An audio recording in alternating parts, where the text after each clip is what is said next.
नमस्कार, मैं Mrinal. Right to speech में आपका स्वागत है।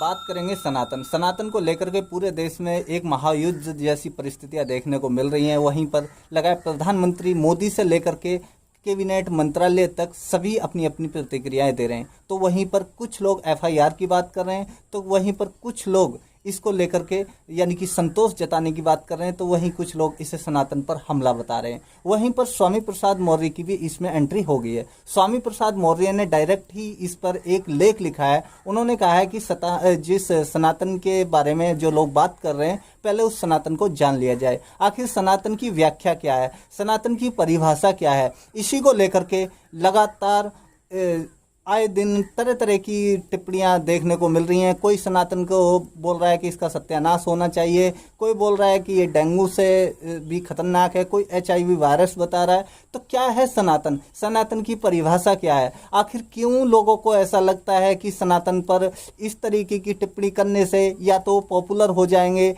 या फिर क्या इस व्यवस्था में कोई ऐसा विधान है कि इसको लेकर के बात होनी चाहिए, इसके चेंजेस को लेकर के बात होनी चाहिए? तो वहाँ पर लगातार प्रतिक्रियाएं देखने को मिल रही हैं। यहाँ पर प्रतिक्रियाओं की बात करें तो इन्होंने स्वामी प्रसाद मौर्य जी लिखते हैं कि सनातन एक ऐसा व्यवहारिक सत्य है जो प्रत्येक देश काल परिस्थिति में अपने गुणों व कार्यों में जीवंतांत बनाए रखता है।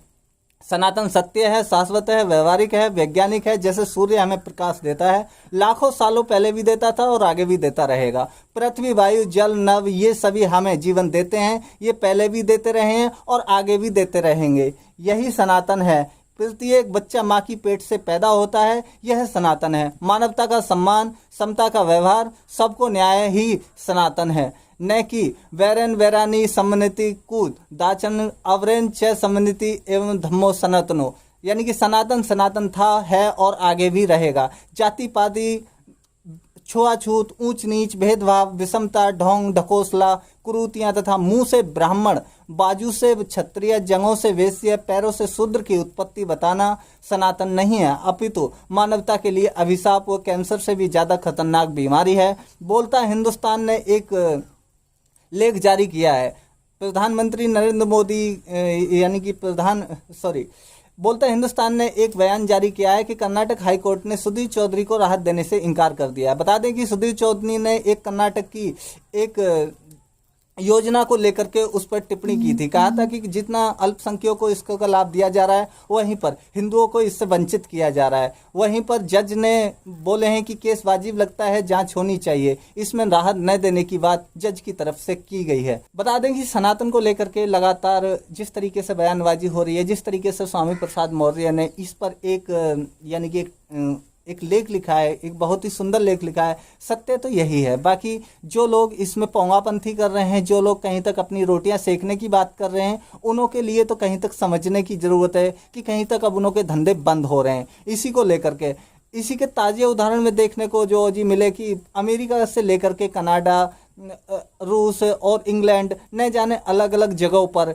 एक कास्टिज्म को लेकर के सब वहाँ की सरकारें इसमें पहल कर रही हैं और फिर कहीं तक जाति रोधक कानून बनाने की वहाँ पर बात कर रही हैं। आखिर इसकी ज़रूरत क्यों पड़ी? क्योंकि जाति व्यवस्था जो है वो सनातन में ही सबसे ज़्यादा जो पनपी हुई है। इसका कुछ लोगों ने जो कि अपने को गौण बताते हैं, उसका लाभ लेने के लिए इस व्यवस्था को अभी तक कायम रखा है, जबकि इस व्यवस्था को कहीं तक ध्वस्त हो जाना चाहिए। ये व्यवस्था कहीं तक मानव हित में नहीं है, जनहित में नहीं है। और फिर इसी को लेकर के बात हो रही है। जिस तरीके से स्वामी प्रसाद मौर्य हालांकि काफ़ी एक्टिव रहते हैं सनातन धर्म को लेकर के, और वहीं पर उसकी कृतियों को भी उजागर करते रहते हैं, तो यहाँ पर इन्हों का कहना सत्य है कि सनातन वो है जो आप समझना ही नहीं चाहते। आपको कहीं तक सनातन को समझना होगा, इसके समझने की ज़रूरत है। सनातन का मतलब वही सत्य है जो स्वामी प्रसाद जी ने बताया है। बाकी तो सब अपना जो कोई पोंगापंथी और दुकानदारी जैसा सिस्टम है।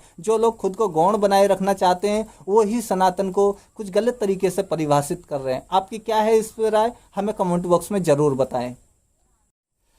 उदयनिधि स्टालिन की तरफ से लगातार बयानबाजी जारी है सनातन को लेकर के। उन्होंने एक उदाहरण पेश किया है। उन्होंने उदाहरण दिया है कि राष्ट्रपति द्रौपदी मुर्मू को नई संसद के उद्घाटन पर नहीं बुलाना सनातन धर्म को बेहतरीन उदाहरण है। वहीं पर आगे लिखते हैं, उदयनिधि स्टालिन सनातन धर्म बयान पर माफ़ी मांगने से इनकार करते हुए कहा है कि मैं फिर से कह रहा हूं कि मैंने केवल सनातन धर्म की आलोचना की है और सनातन धर्म को समाप्त किया जाना चाहिए। मैं इसे लगातार कहता रहूँगा। वहीं पर आगे लिखते हैं कि अन्यायी नीतियों के खिलाफ लड़ने वाला कोई भी इंसान अन्यायी धर्म का पक्षधर कैसे हो सकता है। ये बयान है स्टालिन का, जो कि स्टालिन उनके पिता हैं और फिर उन्होंने साफ तौर पर जो कहा है कि अन्यायी नीतियों के खिलाफ लड़ने वाला कोई भी इंसान अन्यायी धर्म का पक्षधर कैसे हो सकता है। आगे लिखते हैं कि कुछ लोग सनातन का इस्तेमाल महिलाओं के खिलाफ उत्पीड़न को कायम रखने के लिए करते हैं।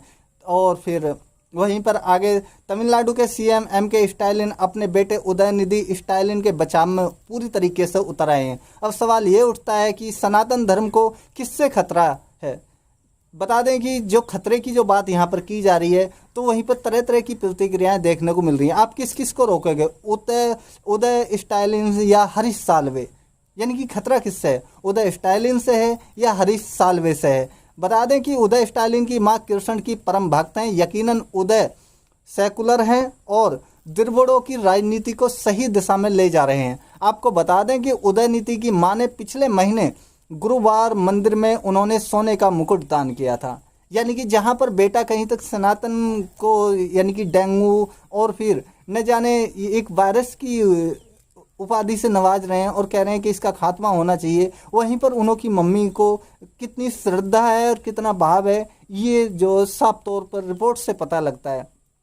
वहीं पर आगे हरीश साल्वे की बात करते हैं। हरीश साल्वे ने सनातनी परंपराओं के खिलाफ जाकर के 3 शादियां की हैं और देश के दुश्मन ललित मोदी को भोज मात पर बुलाया। सिर्फ इतना ही नहीं, हरीश साल्वे मोदी सरकार के उल्टे सीधे मामलों में तयशुदा वकील रहते हैं। उनकी मदद से मोदी अपने एजेंडे को पूरा भी कर रहे हैं। हरीश साल्वे ये वही हैं, वन नेशन वन इलेक्शन की पॉलिसी में ये भी बहुत अहम भूमिका निभाने वाले हैं, जो कि अभी एक जल्दी में एक प्रस्तावित एक वो आने वाला है बयान, यानी कि एक प्रस्तावित बिल आने वाला है। उसी को लेकर के जो मोदी के बहुत ही ज़्यादा करीबी वकील हैं, सबसे ज़्यादा महंगे वकील हैं, अभी जल्दी में ही ये सुर्खियों में रहे थे। सुर्खियाँ क्या थी कि वही जैसे कि मैंने बताया अभी रिपोर्ट में कि हरीश साल्वे ने लगातार 3 शादियाँ की हैं। बताइए, इतनी उम्र आने के बाद में हरीश साल्वे जहाँ तक कि 67 की उम्र से भी ऊपर हैं और फिर ये तीसरी शादी करने का काम कर रहे हैं।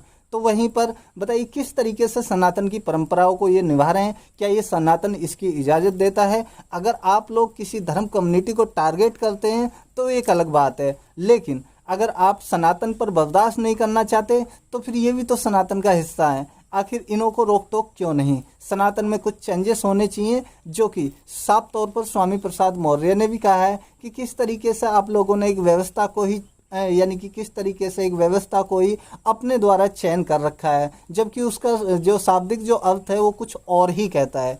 आपका इस पर क्या है विचार, वो हमें कमेंट बॉक्स में ज़रूर बताएं। यानी कि सनातन को लेकर के जिस तरीके से परिभाषित किया जाता है, उस तरीके से उसमें 70% उसमें जो चेंजेस देखने को मिल रहा है। एक वर्ग विशेष उसके कॉपीराइट की बात करता है और कोई अगर उसके बारे में, अगर उसके नीतियों के बारे में अगर कोई सवाल उठाता है तो उसे देशद्रोही बता दिया जाता है। ऐसा क्यों? आए दिन लगातार तरह तरह के जो जी बात विवाद देखने को मिल रहे हैं। अगर वो लोग यानी कि सनातन के सत्य की बात कर रहे हैं, सनातन के प्रकृतिवाद की बात कर रहे हैं, तो इसमें गलत क्या है? विज्ञानवाद की बात कर रहे हैं तो इसमें गलत क्या है? आप लोग या तो समझना ही नहीं चाहते हैं या फिर आप लोग ज़्यादा समझदार हैं। आप लोग इसलिए ज़्यादा समझदार हैं क्योंकि आप उस व्यवस्था को बनाए रखना चाहते हैं। अगर आप इस व्यवस्था को बनाए रखना चाहते हैं तो फिर आपको समाज को जवाब तो देना होगा। वो समाज आपकी निचली सीढ़ी पर क्यों बिलोंग करे, ये बहुत बड़ा सवाल है। आप चाहते हो कि हम उच्च सीट पर रहें और फिर सभी से सम्मान पाते रहें। और फिर ऐसी कोई व्यवस्था इसमें जो लागू जो जो कर रखी है उसी को ही निरंतर चलाते रहें, तो अब ऐसा नहीं होगा। लोग पढ़ने लगे हैं, लोग समझने लगे हैं, लोग जवाब करने लगे हैं, और फिर दक्षिणी सभ्यताओं को भी लोग अपनाने लगे हैं। जब विज्ञान को लोग अपनाएंगे तो सवाल तो उठते ही रहेंगे। आप वो जमाने चले गए जब आप कहीं तक मुख से, बाजू से, जांग से और पैरों से लोगों को पैदा हुआ बता दिया करते थे और लोग मान लिया करते थे। सूर्य को निगलने की बात किया करते थे, लोग मान लिया करते थे।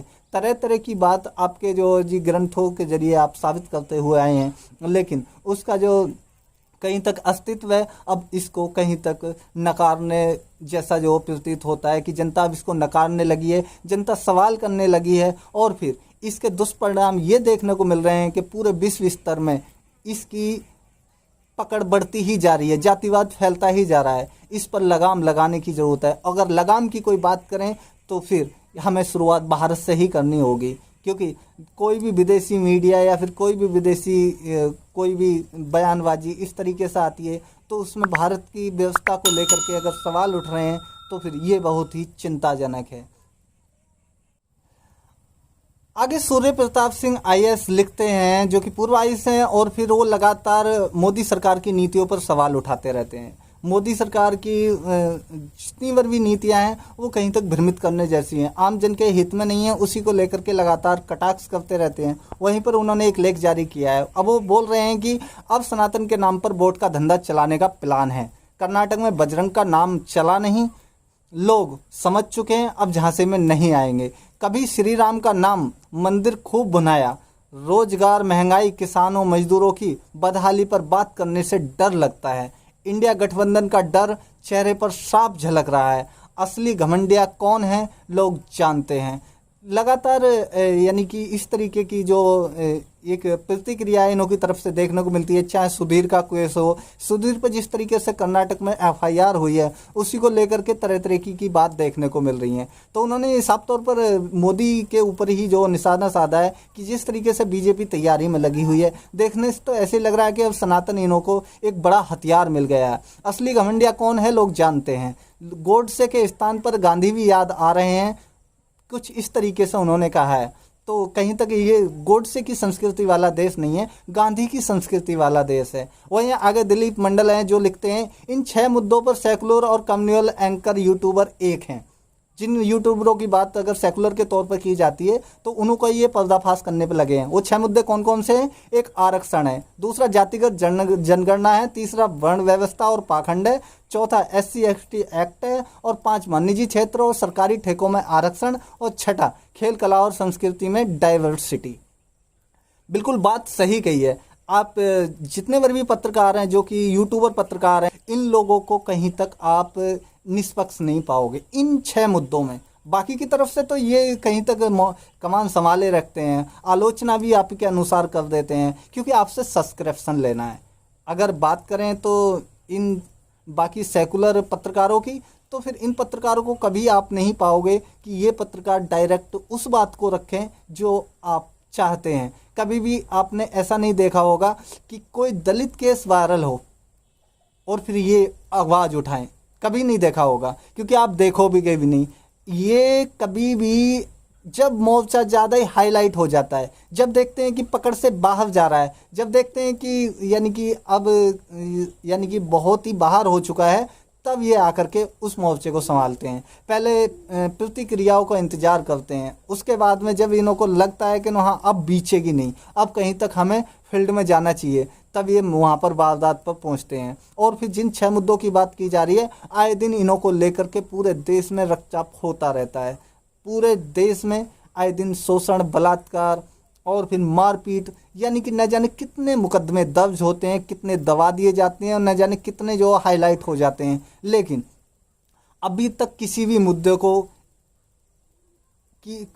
मुद्दे की अध्यक्षता करते हुए इन्हों को आप जमीनी स्तर पर नहीं पाओगे। कब पाओगे? जब मामला ठंडा होने लगता है, जब इन्हों की मजबूरी बनती है कि कहीं तक हमारा सब्सक्रिप्शन जो जाएगा वो इसी से जाएगा। तो कहीं तक समझने की ज़रूरत है। जो सेकुलर और कम्युनल का जो खेल चल रहा है, उस खेल को आपको समझने की ज़रूरत है, क्योंकि ये लोग नहीं चाहते कि उस स्तर की बात हो। ये लोग नहीं चाहते, ये लोग चाहते हैं कि वर्ण व्यवस्था भी बनी रहे और फिर ये सब चलता रहे। बाकी हमारा जो हमारी जो कमाई है वो इसी से ही होगी। ये दोनों तरफ को बैलेंस बनाए रखते हैं। ध्यान रखिए कि बैलेंस बनाने में जितना जो जी यानी कि जितना ये स्ट्रीम मीडिया बैलेंस बनाने में सक्षम है, स्वर्ण पत्रकार ही ज़्यादा हैं। स्वर्ण पत्रकार किस तरीके से, स्ट्रीम मीडिया में टोटल स्वर्ण पत्रकार हैं, तो वहीं पर दूसरी तरफ मैं बात करूं तो वहां पर भी स्वर्ण पत्रकार हैं। पहले मैं भी ऐसा समझता था, लेकिन अब सिस्टम को, जो आदमी सिस्टम में है उसको समझने की ज़रूरत है और उससे धीरे धीरे सब समझ आ जाता है। ये लोग बैलेंस बनाने के लिए आपके बीच में फील्ड में हैं, क्योंकि ये लोग चाहते हैं कि बैलेंस बना रहे और किसी भी तरीके का कोई भी असमंजस देखने को ना मिले। जनता के बीच में संतोष बिठाने के लिए इन लोगों की एंट्री इस टाइम जो एंट्री के तौर पर हैं, ये सिर्फ बैलेंस बनाने की एक प्रक्रिया है, जो कि आप पक्ष में भी रहोगे विपक्ष में भी रहोगे, संतुलन बना रहेगा। इतनी आवाज़ बुलंद हो नहीं पाएगी और दूसरों को कोई क्यों भाव देगा। आप तो कहोगे अरे यार कितना सटीक पत्रकार है, यानी कि बात जो कर रहा है हमारे मुद्दे उठा रहा है। लेकिन कभी भी आप फोकस कीजिएगा, कभी भी बहुजन के समाज के ऊपर या फिर किसी भी ओबीसी SC ST समाज के ऊपर कभी भी कोई भी ऐसा हमला होता है या कुछ होता है, इनों का जो मुंह बंद रहता है। गवर्नमेंट पॉलिसियों पे एक बार ये लोग बोल देंगे, मगर लेकिन अगर बात इन 6 मुद्दों की आए, इन 6 मुद्दों पे इनों का नर्म रुख पाओगे। कभी भी ये डिक्लेयर नहीं करते हैं। डिक्लेयर कब करेंगे, जब लास्ट में होगा। चाहे किसी भी पत्रकार की बात करूं, कुछ पत्रकार ऐसे हैं जो कि कहीं तक बैलेंस बनाने में कामयाब नहीं हो पाए। उसके बाद में उन्होंने ज़मीनी स्तर पर काम किया और फिर आज भी कर रहे हैं। पर लेकिन मैं सभी की बात नहीं करूँगा, लेकिन जितने पर भी स्वर्ण पत्रकार हैं ये इस बैलेंस बनाने में कहीं तक कामयाब हो रहे हैं। दोस्तों, अगर आपको हमारे कार्यक्रम पसंद आता है तो इसे लाइक कीजिए, शेयर कीजिए, सब्सक्राइब कीजिए। अगर आप हमारे चैनल को बचाना चाहते हैं तो इसे शेयर करें, सब्सक्राइब करें। मैं मृणाल, नमस्कार।